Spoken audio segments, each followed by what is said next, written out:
My dying father, as his body was ravaged by the cancer that killed him, and I realized I'd heard those screams before. In the slaughterhouse, their eyes stabbed out and their tendons slashed on the cattle ships to the Middle East, and the dying mother wail as a harpoon explodes in her brain as she calls out to her calf.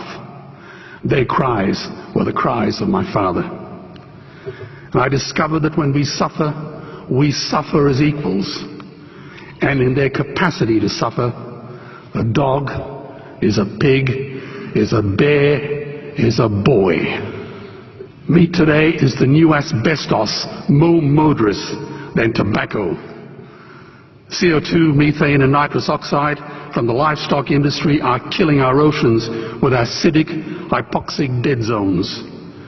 90% of the small fish are ground up into pellets to feed to livestock. Vegetarian cows today are the world's largest ocean predators. The oceans are dying in our time. By 2048, all our fisheries will be dead, the lungs and the arteries of the earth. Billions of bouncy little chicks are ground up alive simply because they are male. Only 100 billion people have ever lived. 7 billion people live today. And yet we torture and kill 2 billion sentient living beings every week. 10,000 entire species are wiped out every year because of the actions of one. And we are now facing the 6th mass extinction in cosmological history. If any other organism did this, a biologist would call them a virus. It is a crime against humanity of unimaginable proportions. But happily, the world is changing. 10 years ago, Twitter was a bird sound. www was a stuck keyboard. Cloud was in the sky. 4G was a parking space. Google was a baby's burp. Skype was a typo. And Al-Qaeda was my plumber. Victor Hugo said, "There is nothing more powerful than an idea whose time has come." Well, animal rights today is now the greatest social justice issue since the abolition of slavery. Do you know there are over 600 million vegetarians in this world? And that is bigger than the United States, England, France, Germany, Spain, Italy, Canada, Australia, New Zealand, all put together. If we were one nation, we would be bigger than the 27 nations of the European Union. Can you believe that? And despite this massive demographic footprint, we are still drowned out by the raucous hunt and shoot and killing cartels who believe that violence is the answer when it should not even be a question. Meat kills animals, kills us, and is killing our economies. Medicare has already bankrupted the United States. They will need $8 trillion invested in treasury bills just to pay the interest, and they have precisely zero. They could shut down every school, Army, Navy, Air Force, Homeland Security, Marines, CIA, and FBI, and they still will not have the money to pay their doctor bills. And our Cornell and Harvard say that the optimum amount of meat in a healthy human diet is precisely zero. Water, as you know, is the new oil. Nations will soon be going to war for it. Underground aquifers that took millions of years to fill are now running dry. It takes 50,000 liters of precious drinking water to make 1 kilo of beef. Today, 1 billion people are hungry. 20 million people will die from malnutrition. Cutting meat by only 10% will feed 100 million people, and eliminating meat will end starvation forever. If everyone ate a Western diet, we would need 2 planet Earths to feed us. We've only got one, and she is dying. Greenhouse gas emissions from livestock is 50% greater than transport, as Peter said. Cars, trains, buses, ships, lorries, the whole lot. And as I travel around the world, I see poor countries who sell their grain to the West while their own children starve in their arms. And the West feeds it to livestock so we can eat a steak? Am I the only one who sees this as a crime? Believe me, every morsel of meat we eat is slapping the tear-stained face of a hungry child.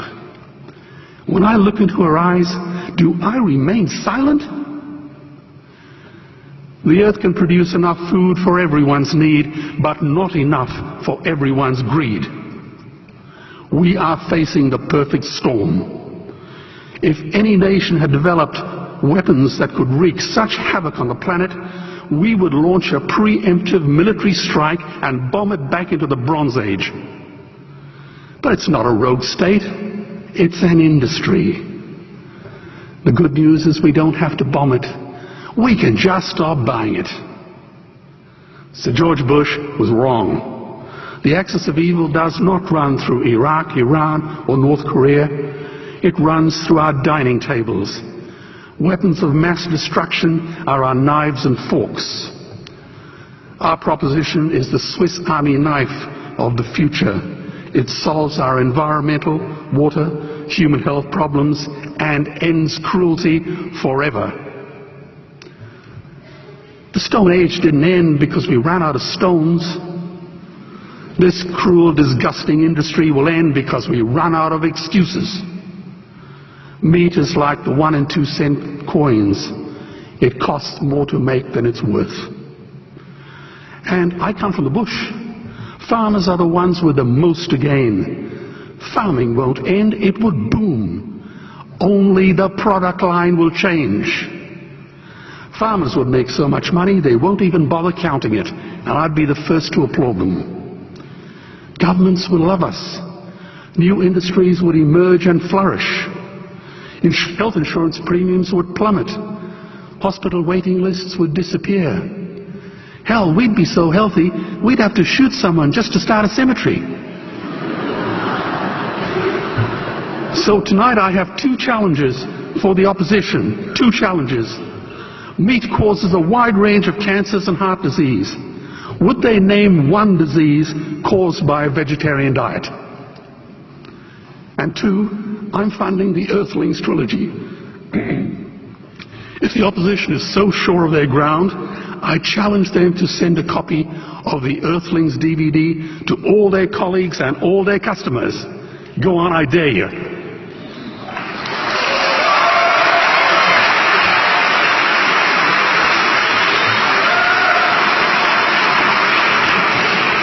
Animals are not just other species, they are other nations, and we murder them at our peril.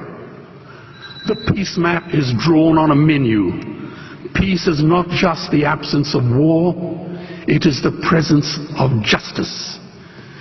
Justice must be blind to race, color, religion, or species. If she's not blind, she will be a weapon of terror. And tonight, there is unimaginable terror in those ghastly Guantanamos we call factory farms or slaughterhouses. Believe me, if slaughterhouses had glass walls, we wouldn't be having this debate tonight. You see, I believe another world is possible. And on a quiet night, I can hear her breathing. Let's get animals off the menu and out of these torture chambers. Please vote tonight for those who have no voice. Thank you.